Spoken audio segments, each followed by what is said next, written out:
Então nós vemos que exemplo nos dão esses santos e santas nessas épocas da igreja em que ela vai seguindo um paralelo com a vida de nosso Senhor Jesus Cristo.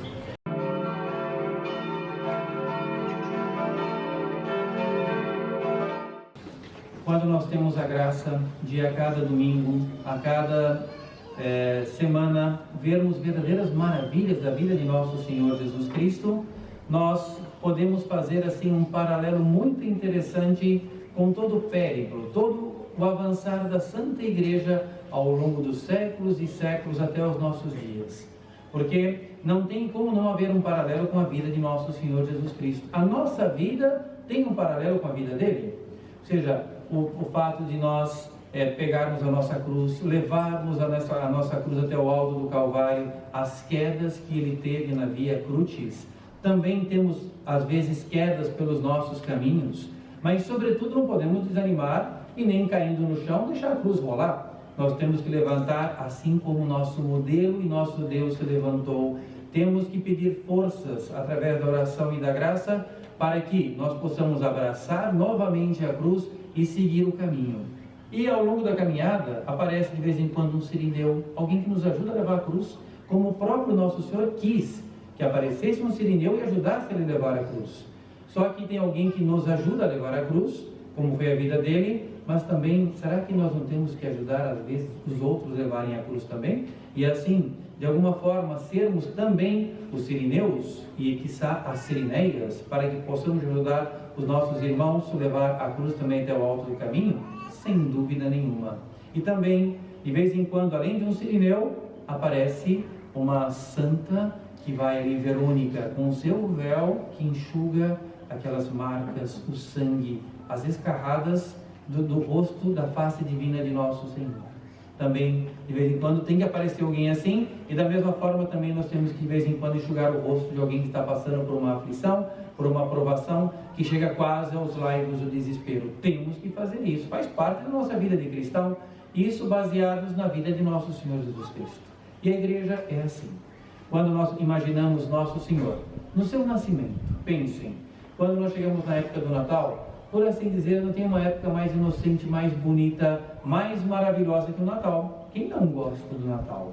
Então, é o presépio que montamos em casa, é aquela árvore de Natal tão bonita, e já tem aqueles presentes aos pés da árvore de Natal, lindíssimo. E logo depois do nascimento do menino Jesus, o que acontece? Herodes, que vem com sua sanha de maldade, sanha de sangue, de destruição, de poder, então já promove uma perseguição quando o menino Jesus ainda estava nos braços de Maria Santíssima. Nem andava ainda o menino Jesus. Então nós vemos que coisa curiosa. A igreja passou por momentos assim. Pensemos nos momentos dos primeiros mártires, do início da igreja, no Coliseu de Roma, no Circo Máximo. Então, eram aqueles jovens, donzelas, rapazes, anciãos, pessoas maduras que eram levados diante dos tribunal infame e injusto do Senado romano, e ali então eram julgados de uma maneira completamente injusta também e sentenciados ao Coliseu, ora sendo eles destroçados pelos gladiadores, ou então, conforme a sanha de sangue daquele povo, era jogado às feras, leões, tigres, leopardos, ursos, o que quiserem. Ainda ontem nós relembrávamos um episódio tão bonito da santa do dia de ontem, que era Santa Perpétua e Santa Felicidade. Como é que elas foram martirizadas? Duas pequenas donzelas, 14 e 15 anos de idade. Tem medo de uma agulha. Quando fura o dedo, chora. Se o pai olha com um olhar um pouquinho mais bravo, derrete. Mas essas jovens não tinham essa atitude diante do Império Romano, porque elas tinham abraçado a cruz e a fé com todas as potências da alma.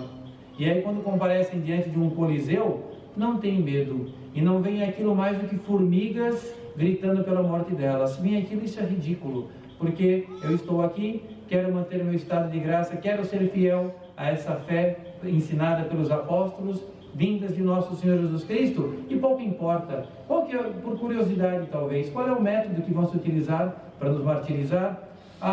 Espada, fogo, não tem problema, o método que quiserem. E no caso de Santa Perpétua e Santa Felicidade, colocaram ali diante de touros bravos, touros, não é?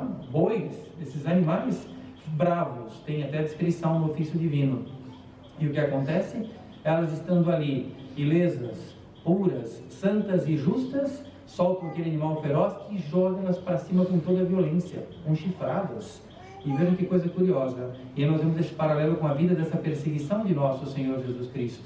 Caem já quase sem vida, e vão tentar socorrer naquela hora, porque aquele golpe não foi fatal.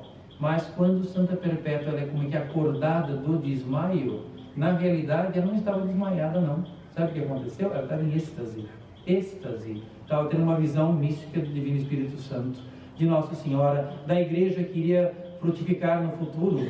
Então quando ela acordou, ela disse assim: já me colocaram diante desses touros bravos? Ela nem sabia que ela tinha sido chifrada já. Aí quando olhou, não, Perpétua, você já foi atingida, seu corpo está tão ensanguentado. E quando ela olhou, o corpo estava todo ensanguentado, perfurado pelo chifre daqueles animais. Aí ela se deu conta que já estava feliz, porque já estava sendo martirizada. Então uma coisa de toda beleza. Depois ela foi morta com um golpe fatal de uma espada e foi decapitada. Então nós vemos que exemplo nos dão esses santos e santas nessas épocas da igreja em que ela vai seguindo um paralelo com a vida de nosso Senhor Jesus Cristo. Nós somos membros dessa igreja, que maravilha, mas membros, e olha que impressionante aqui, saibamos ver na igreja os seus aspectos santos e indefectíveis, porque aquela fé nascente passou por provas e mais provas. Nós temos a graça de pertencer a essa igreja que vai seguindo esse paralelo com nosso Senhor Jesus Cristo, e nós sabemos que a igreja passa por momentos semelhantes também, de perseguição, de dúvida, porque nós podemos, para ficar muito claro, a igreja tem a sua parte divina, na qual nós temos a certeza que ela vai triunfar. E certeza apoiada no quê? Na frase de nosso Senhor Jesus Cristo. E qual é essa frase tão bela e lapidar? Que as portas do inferno não prevalecerão contra ela. Então, baseado nessa palavra, o verbo de nosso Senhor Jesus Cristo, como é que nós vamos hesitar? Nunca. Porque se ele disse, mas passa por provações, vamos passar por dificuldades, porque a parte humana falha, a parte humana vacila, a parte humana muitas vezes devia caminhar no rumo apontado por nosso Senhor, mas pega um caminho errôneo, um caminho errado. Pior, quando às vezes ao invés de avançar, recua. Então nós sabemos que mesmo acontecendo essas coisas, a igreja permanece ilesa, porque ela é santa, pura e imaculada. E ainda mais baseado nessa promessa de nosso Senhor, ela vai triunfar. As portas do inferno não prevalecerão contra ela. O demônio não vai vencer. E nós temos que ter essa certeza. Temos que ter isso vincado no mais profundo dos nossos corações, por mais que às vezes a aparência que nós estamos vendo nos diga o contrário. Mas não, ela vai triunfar. Teve uma vez até para mostrar que uma parte humana, por mais vacilante que seja, por mais às vezes dúbia que seja, uma vez um protestante alemão muito famoso, depois vale a pena pesquisarem, von Pastor, era um estudioso também alemão protestante. Ele pediu uma audiência com a sua santidade, o Papa, e disse assim: santidade, não sei se ele chamou santidade, mas Papa, eu queria uma autorização do senhor. Aí o Papa, pois não, se não me engano o Papa Pio IX, eu queria provar que a Igreja Católica não é verdadeira. E o Papa quase que sorri, não é? O senhor é mais um que vai tentar fazer isso e nunca vai conseguir, mas diga, continue o seu pensamento. Eu queria uma autorização para fazer um estudo nos arquivos secretos do Vaticano, e através dessa documentação que eu vou estudar, eu vou provar que a Igreja Católica não é verdadeira. E o Papa, mais uma vez, quase sorrindo: fique à vontade, pode adentrar nos arquivos do Vaticano, fique o tempo que você quiser e depois nós conversamos. Ele ficou só 4 anos estudando, né? Não era um homem assim de folhear um livro e depois já deixar de lado. 4 anos só, não é? Depois desses 4 anos ele vem novamente falar com o Papa, o mesmo Papa, e o Papa assim, já quase sabendo o que ia acontecer. Pois não, então, o que o senhor tem a dizer? Você santidade, aí já não é santidade, né? É o seguinte, eu queria pedir, eu quero me converter, eu queria ser batizado. Aí o Papa achou uma graça, assim, pois não, mas me diga, o que fez com que você quisesse ter o batismo, essa conversão tão bonita? Qual foi o ponto que você teve mais encanto pela nossa Igreja Católica? Aí ele disse assim: santidade, não foi pelo encanto não, foi pelo lado negativo mesmo. Mas como assim? Me explique. Santidade, Na medida em que eu fui estudando a história dos papas, chegou em determinado momento que houve papas que fizeram tantas coisas erradas e feias dentro da igreja, como autoridade máxima da igreja, que na realidade eu cheguei à seguinte conclusão: se a igreja não fosse divina, ela tinha morrido, porque se a autoridade máxima rema contra o ideal que Nosso Senhor teve quando criou a igreja, é para ser destruída, e ela prevalece até hoje. Então isso que se pode dizer: a igreja é santa, pura e imaculada. Eu quero meu batismo. Bom pastor. Está vendo que coisa impressionante? Aí nós vemos como é bonito, como a nossa igreja é santa, pura e imaculada. É um espetáculo, não é? Mas agora nós somos chamados hoje a participar dessa transfiguração de nosso Senhor Jesus Cristo. Ele é a cabeça da igreja, a igreja é o corpo místico, nós fazemos parte desse corpo místico. Para que nós possamos participar dessa transfiguração de nosso Senhor, nós temos que abraçar a via da santidade, como esses santos e santas que nos antecederam abraçar de uma maneira tão bela o ideal de santidade. E aqui nós poderíamos passar por todos os santos, todos eles passaram por provações terríveis, foram incompreendidos e muitas vezes até pelos membros da igreja, e não só isso, incompreendidos é uma coisa, perseguidos é outra, portanto foram perseguidos. E nós poderíamos fazer aqui um elenco de vários santos que passaram por perseguições, provações, portanto foram perseguidos como Nosso Senhor foi por Herodes. Depois também quase foram levados para o martírio, porque foram perseguidos dessa forma até chegar às últimas consequências. E se nós pegarmos aqui uma Santa Bernadette, a quem Nossa Senhora de Lourdes apareceu, ela foi perseguida pelos membros da igreja e da própria congregação que ela fez parte. Esbofeteavam a ela porque diziam que ela era uma incapaz. Como é que Nossa Senhora teve, como que, né, culpando Nossa Senhora, apareceu para ela, essa burra, ela não sabe nada, ela não faz nada direito. Ela passava por essas humilhações, mas agradecia a Deus. Obrigado, Senhor, pelas bofetadas que eu recebi quando eu era incompreendida na minha congregação. Obrigado, Senhor, pelos trabalhos mais humilhantes que eu fui submetida, porque isso fez com que eu crescesse cada vez mais na devoção a vós. E assim ela faz uma ladainha de agradecimentos pelas perseguições que ela sofreu internas, das próprias membros da congregação que ela vivia. Então nós vemos, puxa, como é bonito que esses santos passaram por isso. Nós somos chamados também a isso. Nesse sentido, nós temos que pedir a graça de abraçar a via da nossa santidade. Cada um tem chamado de ser santo aqui.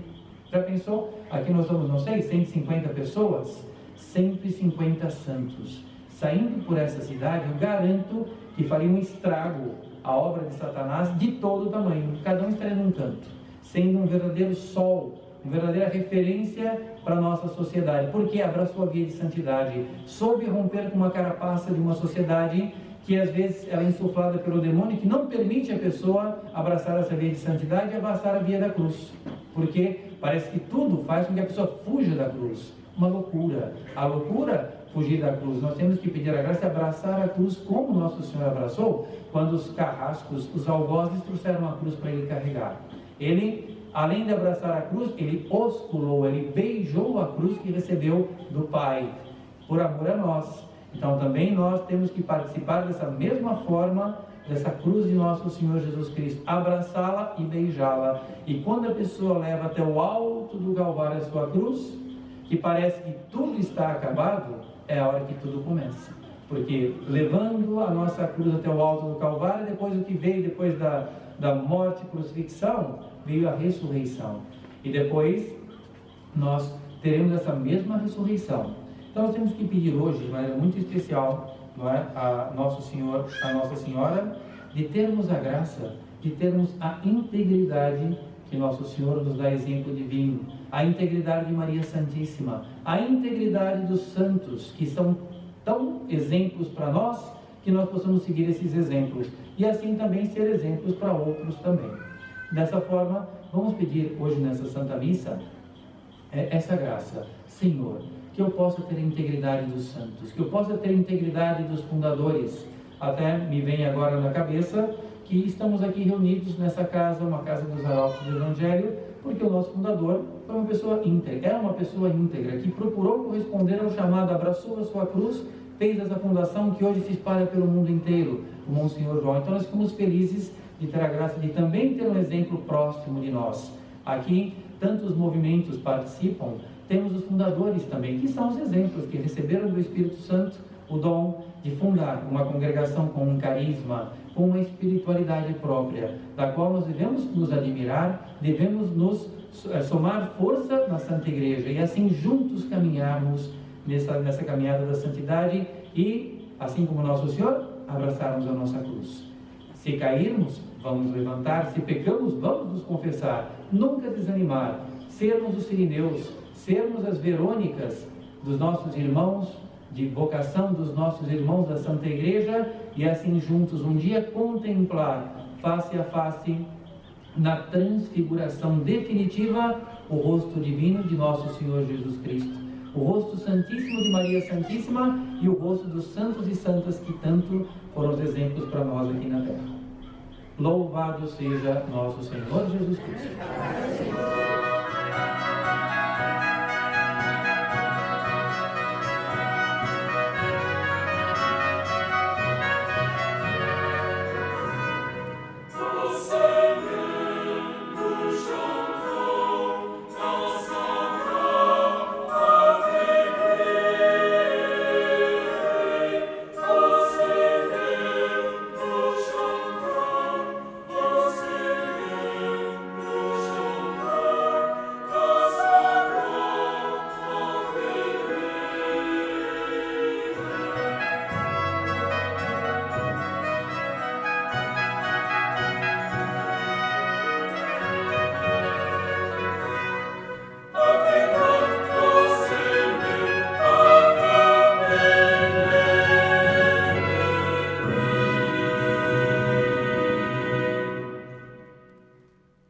Se você gostou desse vídeo, deixe seu like, compartilhe já e não deixe de colocar abaixo o seu comentário. Volte sempre para conferir as novidades e conheça assim toda a verdade sobre os arautos do Evangelho.